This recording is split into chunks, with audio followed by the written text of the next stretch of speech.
Hello friends, welcome to masters academy YouTube channel. Last video lecture में हमने heat section को complete कर लिया था और हीट सेक्शन में हम लोग कई सारे चीज़ को पढ़े थे और कई सारे कॉन्सेप्ट भी हम लोग सीखे थे। ठीक है, तो हमारा लास्ट कॉन्सेप्ट था वो था न्यूटन्स लॉ ऑफ कूलिंग, और उस न्यूटन्स लॉ ऑफ कूलिंग के ख़त्म होने के साथ ही हमारा हीट सेक्शन भी कंप्लीट होता है। चलिए उसके आगे हम लोग पढ़ते हैं और हम लोग जो नया जो हमारा सेक्शन है उसी में वो है हमारा थर्मोडायनेमिक्स का सेक्शन। हम उसी थर्मोडायनेमिक्स के बारे में आज से पढ़ना शुरू करेंगे। ठीक है, तो सबसे पहले समझते हैं कि थर्मोडायनेमिक्स होता क्या है। ठीक, तो यहाँ पे कुछ डेफिनेशन दिए हुए हैं, उस डेफिनेशन को आप लोग ध्यान से देखेंगे क्या क्या दिया हुआ है। ठीक है, तो देखिए, thermodynamics is the branch of physics that deals with the concept of heat and temperature. ठीक है, ये एक ऐसा ब्रांच है फिजिक्स का जिसमें हम लोग किसके बारे में डील करते हैं, हीट और टेम्परेचर का, and the inter conversion of heat and other form of energy. ठीक है, और हीट जब दूसरे फॉर्म ऑफ एनर्जी में कन्वर्ट होता है तो उसके बारे में भी हम लोग देखेंगे थर्मोडायनेमिक्स में। ठीक है, thermodynamics is a macroscopic science. Thermodynamics क्या है, एक मैक्रोस्कोपिक साइंस है। It deals with the bulk system and does not go into the molecular constitution of the matter. और ये बड़े सिस्टम के बारे में डील करता है and does not go into the molecular constitution of the matter, और ये मॉलिक्यूलर कॉन्स्टिट्यूशन ऑफ मैटर में नहीं जाता है। ठीक है, इसलिए इसको बोला जाता है ये एक मैक्रोस्कोपिक साइंस है। मैक्रो का मतलब क्या होता है, बड़ा, और माइक्रो का मतलब क्या होता है, छोटा। तो ये मैक्रोस्कोपिक साइंस है। ठीक है, अब क्या डिफरेंस है थर्मोडायनेमिक्स और मैकेनिक्स के बीच, ये भी हम लोग थोड़ा समझ लेते हैं। What is the difference between thermodynamics and mechanics. ठीक है फ्रेंड, तो थर्मोडायनेमिक्स वर्सेस मैकेनिक्स देखते हैं। Mechanics deals with the motion of the body and it's external kinetic energy and potential energy. ठीक है, तो मैकेनिक्स किसके बारे में डील करता है, मोशन ऑफ द बॉडी के बारे में डील करता है, और उसमें जो मौजूद काइनेटिक एनर्जी और पोटेंशियल एनर्जी है उसके बारे में डील करता है। ठीक है, जहाँ पे thermodynamics deals with the motion of the particle. ठीक है, और थर्मोडायनेमिक्स इससे डील करेगा मोशन ऑफ द पार्टिकल्स के and it's internal potential and kinetic energy, और उसके अंदर इंटरनल पोटेंशियल और काइनेटिक एनर्जी के बारे भी डील करेगा। ठीक है, अब थर्मोडायनेमिक्स को कम्प्लीटली पढ़ने से पहले हम लोग कुछ थर्मोडायनेमिक पैरामीटर्स के बारे में समझते हैं कि थर्मोडायनेमिक पैरामीटर्स जो बार बार हमें इस चैप्टर में पढ़ने को मिलेगा वो आखिर क्या क्या है, उसके बारे में थोड़ा सा समझ लेते हैं। ठीक है, तो थर्मोडायनेमिक पैरामीटर्स में पहला है हमारा थर्मोडायनेमिक सिस्टम। ठीक है, a thermodynamical system is an assembly of large number of particles. तो ये क्या है, एक ऐसा सिस्टम है जिसमें जो कि बहुत पार्टिकल्स का क्या है, एक असेंबली है। ठीक है, which can be described by thermodynamic variable, और इसको डिस्क्राइब कैसे करेंगे, थर्मोडायनेमिकल वेरिएबल। और ये थर्मोडायनेमिकल वेरिएबल क्या है, like pressure P, volume V and temperature T। ठीक है, तो ये जो थर्मोडायनेमिकल वेरिएबल क्या है वो है प्रेशर, वॉल्यूम और टेम्परेचर। ठीक है, नेक्स्ट हम लोग देखते हैं surroundings. Everything outside the system which can have a direct effect on the system is called surrounding. ठीक है, जैसे कि देखिए सराउंडिंग का मतलब क्या हुआ कि अगर आप ही सोचिए कि अगर अपने आप को आप एक सिस्टम कंसिडर कर लीजिए और बाहर जो है वो एक सराउंडिंग है, तो सराउंडिंग में अगर कुछ भी घटना घटित होता है, जैसे कि अभी अब गर्मी का मौसम है तो गर्मी, तो बाहर सराउंडिंग में गर्मी हो गया तो क्या हमारे बॉडी पे इफेक्ट नहीं करता है क्या, बिल्कुल करता है। ठीक है, अगर ठंड पड़ गया तो क्या हमारे बॉडी पे इफेक्ट नहीं करेगा, बिल्कुल करेगा। तो जो हमारा सिस्टम है उसका डायरेक्ट इफेक्ट होता है हमारे सराउंडिंग का। ठीक है, हमारे आसपास के इलाके का। तो जब सिस्टम पे डायरेक्ट इफेक्ट होगा हमारे आसपास के इलाके का, तो वो जो इलाका है वही क्या कहलाएगा, हमारा सराउंडिंग कहलाएगा। ठीक है, for example the gas cylinder in the kitchen is the thermodynamic system and the relevant part of the kitchen is surrounding. For example अब किचन का ही बात कर ले तो किचन में जो हमारा गैस सिलेंडर है वो क्या है, एक थर्मोडायनेमिक सिस्टम है, और जो किचन का जो बाकी का जो इलाका है वो क्या है, हमारा सराउंडिंग। ठीक है, नेक्स्ट देखते हैं an adiabatic wall. An adiabatic wall क्या होता है। ठीक है, the wall which prevent the passage of matter energy. ये एक ऐसा दीवार होता है, एक ऐसा वॉल होता है जो कि हमारे मैटर और एनर्जी को पास होने से बचाता है। ठीक है, मैटर और एनर्जी से पास होने से बचाएगा, तो ये क्या कहलाएगा, एक एडियाबैटिक वॉल कहलाएगा। ठीक है, नेक्स्ट है हमारा diathermic wall. It prevent the passage of matter but allow the passage of energy. ठीक है, तो ये क्या करता है कि ये हमारे मैटर को तो पास नहीं होने देता है, ठीक है, लेकिन एनर्जी पास हो जाता है। ये एक ऐसा वॉल होगा जिससे मैटर पास नहीं होगा लेकिन एनर्जी पास हो जाएगा। ठीक है, क्लियर। एग्जाम्पल के तौर पे an aluminium is an example of container whose walls are diathermic. जैसे कि अल्मोनियम क्या करते हैं, अगर देखिए, अगर अल्मोनियम को अब अगर आप गर्म करेंगे, अल्मोनियम का बर्तन तो होगा ही घर में सभी लोगों को, अगर आप उस बर्तन को गर्म करते हैं तो क्या होता है कि कुछ देर में ही उस नीचे में आप गर्म करते हैं और पूरा उसका बॉडी क्या हो जाता है, वो गर्म हो जाता है। ठीक है, तो किसी भी तरीके का मैटर वहाँ पे तो पास नहीं हो रहा है लेकिन एनर्जी क्या हो रहा है, पास हो रहा है from one side to another. ठीक है, तो इस टाइप के वॉल को हम लोग क्या बोलते हैं, डायाथर्मिक वॉल। अब नेक्स्ट देखते हैं एन आइसोलेटेड सिस्टम। ठीक है, एन आइसोलेटेड सिस्टम क्या होगा, in this type of system neither the mass nor the energy can be exchange with the surrounding. ठीक है, तो ये एक ऐसा सिस्टम है जिसमें ना ही मास और ना ही एनर्जी जो है वो सराउंडिंग से क्या हो, एक्सचेंज। ठीक है, क्लियर है, ये एक ऐसा सिस्टम है। ठीक, अब नेक्स्ट हम लोग देखते हैं equation of state. Equation of state क्या है, the relationship between pressure, volume and temperature of the thermodynamic system is called equation of state. ठीक है, जैसे कि अभी आपको हम बताएं, थर्मोडायनेमिकल सिस्टम को पढ़ने के लिए हमारे पास जो थर्मोडायनेमिक वेरिएबल होना चाहिए वो क्या होना चाहिए, प्रेशर, वॉल्यूम और टाइम का वेरिएबल होना चाहिए। तो इक्वेशन ऑफ स्टेट क्या होगा, तो ये जो इक्वेशन ऑफ स्टेट होगा ये उन्हीं तीनों के बीच का क्या होगा, रिलेशन बताएगा। ठीक है, उन्हीं तीनों का मतलब प्रेशर, वॉल्यूम एंड टेम्परेचर के बीच के जो रिलेशनशिप बताएगा वही हमारा क्या कहलाएगा, इक्वेशन ऑफ स्टेट। ठीक है, नेक्स्ट हम लोग देखते हैं internal energy. There are intermolecular forces in real gases so they possesses internal potential energy. ठीक है, तो रियल गैसेस में इंटरमोलिकुलर फोर्सेस होता है, उसके अंदर जो अगर हमारा गैस है तो उसके अंदर में क्या होगा, इंटरमोलिकुलर फोर्सेस होगा। ठीक है, तो अगर इंटरमोलिकुलर फोर्सेस होगा तो वो हमें क्या प्रोसेस करेगा, वो इंटरनल पोटेंशियल एनर्जी प्रोसेस करेगा, जिसको हम लोग यूपी से डिनोट करते हैं। यूपी मतलब उत्तर प्रदेश नहीं समझ लीजिएगा, ये इंटरनल पोटेंशियल एनर्जी को ये बता रहा है।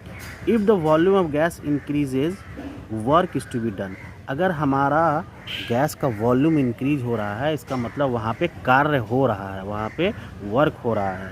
Increases work is to be done by the gas against intermolecular attraction. ठीक है, तो किसके द्वारा हो रहा है, गैस के द्वारा हो रहा है, और किसके अगेंस्ट में हो रहा है, intermolecular attraction and so it's potential energy. ठीक है, और इंटरमोलिकुलर अट्रैक्शन के अगेंस्ट में हो रहा है तो इसका पोटेंशियल एनर्जी जो हो जाएगा वो कितने के बराबर हो जाएगा, UP will be equal to minus K by R. ठीक है, UP is equal to minus K bar, ये भी आपको हम बाद में समझाएंगे ये कैसे होगा। U P is equal to minus K by are.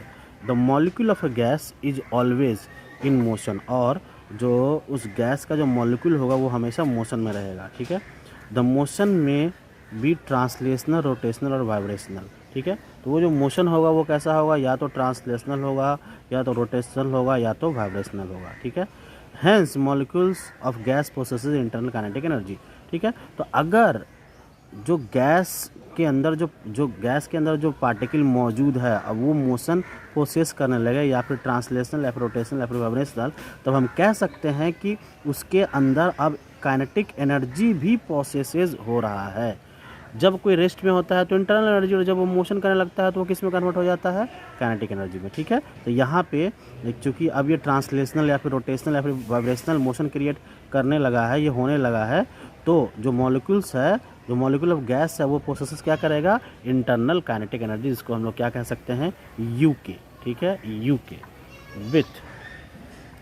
With increase in temperature, with increase in temperature in the kinetic energy of a gas molecule also increases. ठीक है, तो अगर टेम्परेचर में इंक्रीज होगा तो kinetic energy of the gas molecule भी increase करेगा।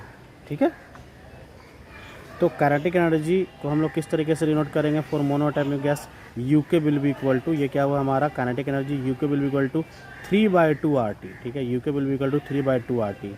Then the total internal energy of the system, तो total energy, internal energy of the system कितना हो जाएगा, U will be equal to UK plus UP. ठीक है, total internal energy of the system कितना हो जाएगा, U will be equal to UK plus UP. ठीक है,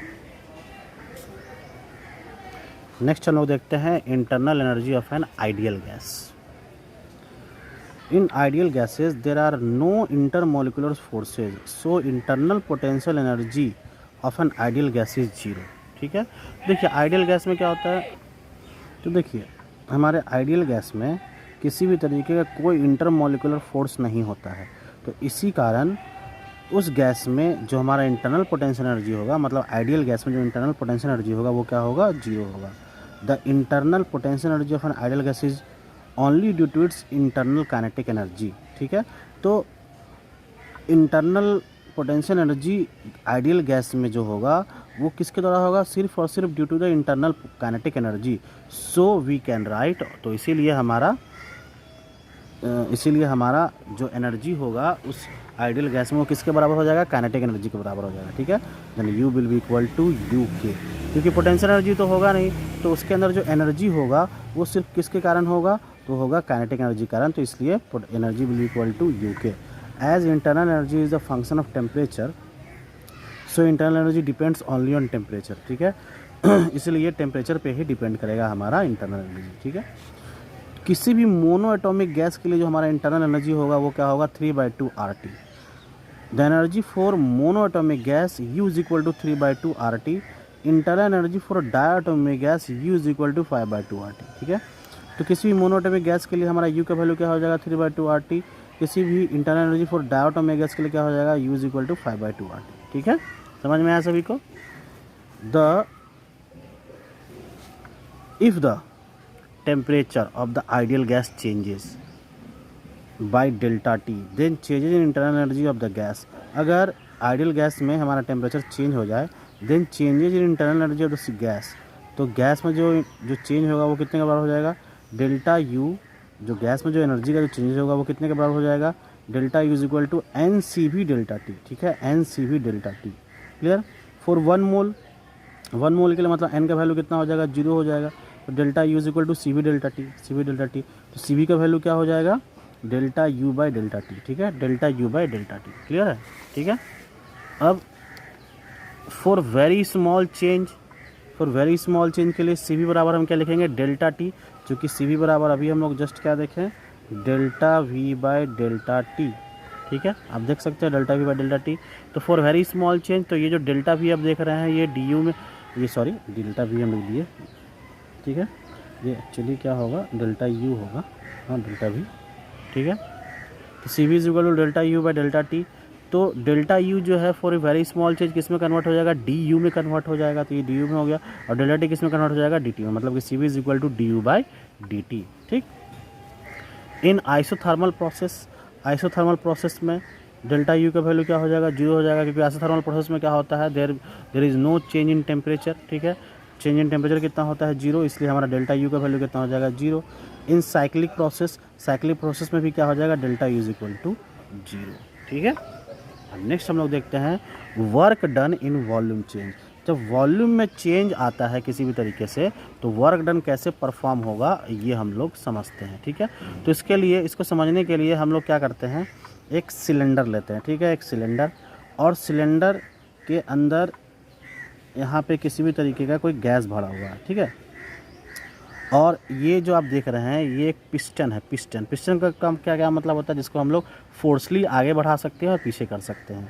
और इस पिस्टन और जो सिलेंडर का जो लास्ट का जो दीवार है उसके बीच डिस्टेंस कितना है, dx। ठीक है, और ये एयर टाइट पिस्टन है, बिल्कुल हवा किसी भी तरीके से नहीं जाएगा इसके अंदर, और इस पर हम लोग फोर्स लगा सकते हैं, और फोर्स का वैल्यू क्या हो जाएगा, PA। Force is equal to PA। ठीक है, P का मतलब प्रेशर और A का मतलब क्रॉस सेक्शन एरिया। ठीक है, वही यहाँ पे दिया हुआ है, let us consider a gas और liquid content in a cylinder equipped with a movable piston as shown figure. Suppose that the cylinder has a cross section area A, मान लीजिए कि इसका क्रॉस सेक्शन एरिया A है, and the pressure exerted by the gas at the piston P, और जो pressure जो exert हो रहा है वो कितना है, P। The force exerted on the piston F is equal to PA, जो फोर्स एक्सर्ट किया गया वो कितना है, F is equal to PA। If the displacement of piston is dx, if the displacement of piston is dx then work done. मान लीजिए कि जो डिस्प्लेसमेंट है वो कितना है, dx है, तो वर्क डन कितना हो जाएगा, D W is equal to F dot D X, ठीक है, D W is equal to F dot D X. ये तो हुआ सिर्फ डिस्प्लेसमेंट डी एक्स के लिए। तो अगर हमको टोटल वर्क डन निकालना है तो उसको क्या करना पड़ेगा, इंटीग्रेट करना पड़ेगा। तो हम लोग क्या करते हैं, integral D W is equal to integral F dot D X. तो इसको इंटीग्रेशन करने के बाद हमें क्या मिलेगा, डब्ल्यू मिल जाएगा। W is equal to integral F dot D X, W is equal to, और एफ का वैल्यू क्या हो जाएगा, पी ए। तो एफ का वैल्यू क्या हो जाएगा, P A into D X. W is equal to P A into D X. W will be equal to P को, चूँकि प्रेशर क्या, पी को हम ये क्या करते हैं हम लोग, पी को इस तरीके से लिखते हैं और ए इंटू डी एक्स को साथ में लिख देते हैं ताकि एक हमें एक मीनिंगफुल वैल्यू मिल सके, ठीक है। तो जैसे ही आप एरिया को उसके लेंथ से इंटू करेंगे तो आपको क्या मिल जाएगा, वॉल्यूम मिल जाएगा, ठीक है। तो work done will be equal to P into D V. तो चूँकि ये डिफरेंशियल वैल्यू है तो हमारा वॉल्यूम भी डिफरेंशियल ही आना चाहिए। तो ये क्या हो जाएगा, पी इंटू डी वी, और जो हमारा वॉल्यूम का जो लिमिट है वो क्या हो जाएगा, वी आई से वी एफ, ठीक है। Here it's volume changes from V I to V F. इसका मतलब वर्क डन का फॉर्मूला हमारे पास एक क्या आ गया, जब वॉल्यूम में चेंज आएगा तो उसके लिए फॉर्मूला क्या हो जाएगा, work done will be equal to integral P into D V, और इसका लिमिट क्या लेंगे हम लोग, वी आई से वी एफ, ठीक है। If pressure remains constant and volume changes from V I to V F. मान लीजिए कि प्रेशर हमारा कांस्टेंट है और हमारा जो वॉल्यूम है वो वी आई से वी एफ में चेंज कर रहा है। तो अगर प्रेशर कांस्टेंट होगा तो हम लोग प्रेशर को क्या करेंगे, इंटीग्रेशन के साइन से बाहर कर लेंगे। जैसे कि आप यहाँ पर देख सकते हैं, W is equal to P को बाहर कर लिए और integral D F V I से वी एफ। तो W will be equal to P, इसको इंटीग्रेशन करने के बाद आपको वी मिलेगा, पी वी और वी आई से वी एफ, और इसको आप अरेंज कीजिए तो ये हायर लिमिट से लोअर लिमिट को हम लोग माइनस कर देते हैं। तो work done will be equal to P V F minus V I. That means इसको हम लोग क्या कहेंगे, W is equal to P delta V. क्या बोलेंगे, W is equal to P delta V, या फिर डब्ल्यू इज इक्वल टू, या फिर इसको अच्छे तरीके से अरेंज करके W is equal to P delta V, ठीक है। समझ में आ रहा होगा सभी को। तो हमारे पास वर्क डन का दो फार्मूला आ गया इस तरीके से, क्लियर है। अब नेक्स्ट हम लोग देखते हैं इंडिकेटर डायग्राम। ये इंडिकेटर डायग्राम क्या होता है, ठीक है। The graphical representation of the state of the system with the help of two variables is called indicator diagram, ठीक है। तो ये एक ऐसा डायग्राम होगा जिसमें हम लोग ग्राफिकली रिप्रेजेंट करेंगे, ठीक है, of the state of the system, किसी भी सिस्टम का स्टेट का दो वेरिएबल से, ठीक है, with the help of two variable is called indicator diagram. और इसी को हम लोग क्या कहेंगे, इंडिकेटर डायग्राम। और वो जो वेरिएबल है वो क्या क्या हो सकता है, this will be P and T और पी एन वी और वी एन टी। ये क्या हो सकता है, प्रेशर एंड टाइम हो सकता है, प्रेशर एंड वॉल्यूम हो सकता है, और वॉल्यूम एंड टाइम हो सकता है, ठीक है, ठीक है। तो इसमें वेरिएबल क्या क्या होंगे, प्रेशर या टेम्परेचर, या फिर प्रेशर एंड वॉल्यूम, या फिर वॉल्यूम एंड टेम्परेचर, ठीक है। अब इसी में हम लोग एक टर्म और पढ़ते हैं, cyclic process and non cyclic process. ये क्या होता है, if a system having through a change return to its initial state then the pressure is called, then the process is called cyclic process, ठीक है। वैसा सिस्टम जिसमें जो change होगा वो अपने फिर से इनिशियल स्टेट में वापस आ जाएगा, तो वैसे सिस्टम को हम लोग साइक्लिक प्रोसेस कहेंगे। If the system does not return to its initial state the process is called non cyclic process. और अगर सिस्टम जो है अपने इनिशियल स्टेट में वापस नहीं आएगा तो इसको हम लोग क्या बोलेंगे, नॉन साइक्लिक प्रोसेस करेंगे, ठीक है। तो याद रखिएगा, जो इनिशियल स्टेट में वापस आ जाए तो वो साइक्लिक प्रोसेस, और जो इनिशियल स्टेट में वापस नहीं आए वो नॉन साइक्लिक प्रोसेस, ठीक है। तब देखिए साइक्लिक प्रोसेस का एग्जांपल है, लेट अस सपोज कि अभी ये यहाँ से स्टार्ट किया और यहाँ से स्टार्ट करते हुए ये फिर से, आप एरो को देखिए, ये फिर से उसी पोजीशन पे आ गया। तो ये जो प्रोसेस कहलाया ये साइक्लिक प्रोसेस कहलाया। उसी तरीके से आप इसको देखिए, इस वाले ग्राफ को, इस वाले इंडिकेटर डायग्राम को देखिए, ये यहाँ से शुरू किया, ठीक है, और फिर ये यहाँ पे आके अटक गया, ये यहाँ वापस नहीं जा पाया, ठीक है। तो इसलिए इसको हम लोग क्या कहेंगे, नॉन साइक्लिक प्रोसेस। समझ में आया, इसको क्या कहेंगे, नॉन साइक्लिक प्रोसेस। और इसको क्या कहेंगे, साइक्लिक प्रोसेस, क्योंकि ये अपने इनिशियल स्टेट में वापस चला गया लेकिन ये अपने इनिशियल स्टेट में वापस नहीं गया, तो ये क्या कहलाया, नॉन साइक्लिक प्रोसेस, ठीक है। नेक्स्ट हम लोग देखते हैं work done for PV diagram, ठीक है, work done for PV diagram. ये हम लोग समझने का कोशिश करते हैं, ठीक है। पीवी का क्या मतलब हुआ, प्रेशर एंड वॉल्यूम डायग्राम, ठीक है, pressure and volume diagram.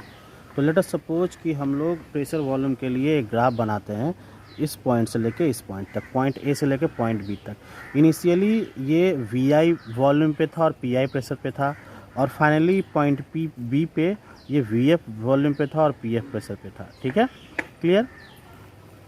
Figure shows a PV diagram for a system undergoing expansion from state A PI/VI to B PF/VF, ठीक है। तो ये जो सिस्टम आप देख रहे हैं ये एक्सपेंशन, मान लीजिए कि एक्सपेंशन कर रहा है, एक्सपैंड कर रहा है, ठीक है। कौन सा पॉइंट तक, कहाँ से पॉइंट तक, ए पॉइंट से लेके बी पॉइंट तक, और ए का क्या पॉइंट है, PI/VI PF/VF। PI का मतलब समझ रहे हैं आप लोग इनिशियल प्रेशर, VI का मतलब इनिशियल वॉल्यूम, ये क्या हो गया फाइनल प्रेशर, और ये फाइनल वॉल्यूम, ठीक है। Suppose that the volume increases by small amount dV, मान लीजिए कि इस दौरान जो वॉल्यूम इंक्रीज़ किया वो कितना इंक्रीज़ किया, dV, in which pressure assume to be constant, जिसमें जो हमारा प्रेशर क्या होगा, कांस्टेंट होगा, ठीक है। तो जब dV चेंज हुआ, ठीक है, volume increase by small amount dV change हुआ, तो यहाँ पे वर्क डन हुआ, ठीक है। The work done in small change in volume, ठीक है। The work done in small change in volume कितना हो जाएगा, dW is equal to P into dV। जैसे कि हमको पता है कि वर्क डन का फॉर्मूला क्या होता है, प्रेशर इंटू वॉल्यूम होता है। तो चूँकि यहाँ पे कितना वॉल्यूम में चेंज आ रहा है तो dV चेंज आ रहा है, तो हमारा स्मॉल वर्क डन भी होगा, तो ये क्या हो जाएगा, P इंटू dV, ठीक है। और इसी को हम लोग क्या बोलेंगे, एरिया ऑफ शेडेड रीजन, क्या बोलेंगे, एरिया ऑफ शेडेड रीजन। देखिए आप इस डायग्राम में देखिए, एरिया ऑफ शेडेड रीजन आपको दिख रहा होगा, ये क्या है, एरिया ऑफ शेडेड रीजन। वो जो वर्क डन हुआ है ये इतना ही एरिया में हुआ है ना, ठीक है, इतना ही एरिया में, तो इसलिए जो हमारा वर्क डन होगा वो एरिया ऑफ शेडेड रीजन के बराबर हो जाएगा, ठीक है, क्लियर। अब नेक्स्ट हमको टोटल वर्क डन निकालना है, ठीक है। The total work done can be obtained by adding it, और हम लोग टोटल वर्क डन को कैसे निकाल सकते हैं, बाय एडिंग इट, ठीक है। The area of all strips by adding the area of all strips, ठीक। मतलब कि अगर ऐसा स्ट्रिप्स अगर हम ढेर सारा बना दें, यहाँ से लेकर यहाँ तक बना दे, तो हम लोग सारे स्ट्रिप्स को एरिया को अगर हम ऐड कर देंगे तो हम वर्क डन निकाल सकते हैं, ठीक है। इसलिए यहाँ पे लिखा हुआ है कि the total work done can be obtained by adding it the area of all strips region between C and D, ठीक है, बिटवीन C एंड D, यहाँ पे आप देख सकते हैं, ठीक है, क्लियर। मतलब कि work done will be equal to work done W will be equal to area of ABCD, ठीक है। Work done W will be equal to area of ABCD, मतलब work done W will be equal to area of ABCD, ठीक है, ABCD, clear है। इस पूरे area को अगर आप जोड़ देंगे तो हमारा वो वर्क डन के बराबर हो जाएगा, ठीक है। अब इसी में कुछ साइन कन्वेंशन है, उससे हमें जानना जरूरी है, ठीक है। तो work done by the system expansion taken as positive, मान लीजिए कि अगर उस सिस्टम में एक्सपेंशन हो रहा है, ठीक है, एक्सपेंशन हो रहा है, तो उसको हम लोग पॉजिटिव कंसिडर कर लेंगे। Work done by the system compression taken as negative, मान लीजिए कि इसमें कंप्रेशन हो रहा है, जिसे हम लोग नेगेटिव कंसिडर करेंगे। अगर एक्सपेंशन हो रहा है तो पॉजिटिव, और अगर कंप्रेशन हो रहा है तो नेगेटिव, ठीक है। ये हमारा साइन कन्वेंशन है। अब देखिए इसको हम लोग कैसे यूज़ करेंगे वो देखिएगा, ठीक है। तो देखिए लेट अस सपोज हमें work done by cyclic process निकालना है, तो ये प्रेशर और वॉल्यूम के लिए हम लोग ग्राफ बना लिए, और इस तरीके से कोई यहाँ पे आप ग्राफ देख सकते हैं, ठीक है। मतलब कि AXB यहाँ पे एक्सपैंड कर रहा है, और BYA यहाँ पे क्या कर रहा है, कंप्रेस हो रहा है, ठीक है। तो इसी में आपको क्या करना है, वर्क डन निकालना है, ठीक। Suppose the gas expands from A to B, A से B तक गैस एक्सपैंड कर रहा है वाया AXB, मतलब AXB के थ्रू, ठीक है। तो इस एरिया में वर्क डन कैसे होगा, वर्क इन दिस एक्सपेंशन में वर्क डन कितना हो जाएगा, इसको हम लोग कहते हैं W1, ठीक है। तो ये क्या हो जाएगा, एरिया ऑफ AXBCDA, तो एरिया कितना हो जाएगा, AXBCDA, ठीक है, AXBCDA, ये क्या हो जाएगा, work done in this expansion, ठीक है। अब और यहाँ पे ध्यान रहे, यहाँ पे हम पॉजिटिव टर्म यूज़ किए हैं। पॉजिटिव क्यों यूज़ किए हैं, क्योंकि एक्सपेंशन के लिए आपको हम पॉजिटिव बताए थे साइन कन्वेंशन कि अगर बॉडी एक्सपैंड करेगा तो वहाँ पे हम लोग पॉजिटिव टर्म का इस्तेमाल करेंगे, ठीक है। Let the gas compressed from B to A, मान लीजिए कि B से A तक हमारा गैस क्या हो रहा है, कंप्रेस हो रहा है। B से लेके A तक हमारा गैस क्या हो रहा है, कंप्रेस हो रहा है, B टू A, ठीक। Compress from B to A via BYA, और हमारा वाया क्या हो जाएगा, BYA, ध्यान रहे BYA, ठीक। तो इसके लिए वर्क डन क्या लेंगे हम लोग, W2 is equal to area minus of area of BYADCB, ठीक है, एरिया ऑफ BYADCB, ठीक है, BYADCB, क्लियर है। ये हमारा क्या हो गया, वर्क डन इन कंप्रेशन, ठीक है। ये क्या हो जाएगा, minus area of BYADCB, minus क्यों लगा है, क्योंकि यहाँ पे कंप्रेशन हो रहा है, ठीक है। तो टोटल वर्क डन कितना हो जाएगा, टोटल वर्क डन तो दोनों ही वर्क डन को जोड़ देंगे तो W will equal to W1 plus W2, ठीक है। W is equal to area कितना था हमारा प्लस AXBCDA, ठीक है, प्लस AXBCDA और प्लस माइनस B/ADC भी है, ठीक है, माइनस B/ADC भी है। तो दोनों को जोड़ देंगे तो जोड़ने के बाद हमें क्या मिल जाएगा एरिया ऑफ AXBYA, ठीक है, एरिया ऑफ AX/BYA मतलब यही हमारा क्या हो गया वर्क डन हो गया। मतलब एरिया ऑफ BXBYA इतना ही एरिया का एरिया, इतना ही का आप एरिया निकाल देंगे वही हमारा क्या हो जाएगा वर्क डन हो जाएगा, ठीक है। समझ में आया, क्लियर है। तो इस तरीके से हम इसका एरिया निकाल सकते हैं। अब देखिए फॉर साइक्लिक प्रोसेस के लिए कुछ पॉइंट्स है, इस पॉइंट्स को थोड़ा समझ लीजिए। Work done in complete cycle is equal to area of the loop representing the cycle, ठीक है। अगर एक वर्क डन अगर कंप्लीट साइकिल हो रहा है then the area of loop representing the cycle, ठीक है। तो उसका जो एरिया है वही यहाँ पे ध्यान से समझते होगा फिर से। Work done in complete cycle is equal to the area of the loop, ठीक है। अगर कंप्लीट साइकिल होगा तो वो किस पे डिपेंड करेगा उसके एरिया ऑफ द लूप पे रिप्रेजेंटिंग द साइकिल, ठीक है। If the closed loop is shaded in clockwise direction, ठीक है। The expansion curve lies above the compression curve, ठीक है। अगर क्लॉकवाइज में है तो एक्सपेंशन कर्व जो है वो कंप्रेशन कर्व के ऊपर में होगा, मतलब कि work done of expansion will be greater than work done of compression, ठीक है। The area of loop will be positive, तो हमारा एरिया ऑफ लूप क्या हो जाएगा पॉजिटिव हो जाएगा, ठीक है। If the close loop is traced in the anti clockwise direction, ठीक है। अगर जो क्लोज लूप है अगर वो ट्रैक किया गया है एंटी क्लॉकवाइज डायरेक्शन में the expansion curve below the compression, तो जो हमारा एक्सपेंशन कर्व होगा वो क्या होगा कंप्रेशन के नीचे में होगा, ठीक है, बिलो द कंप्रेशन। तो इसका मतलब यहाँ पे एक्सपेंशन जो है वो कंप्रेशन से क्या हो जाएगा छोटा हो जाएगा, ठीक है। तो एरिया ऑफ द लूप क्या हो जाएगा negative, hence the area of the loop will be negative, ठीक है।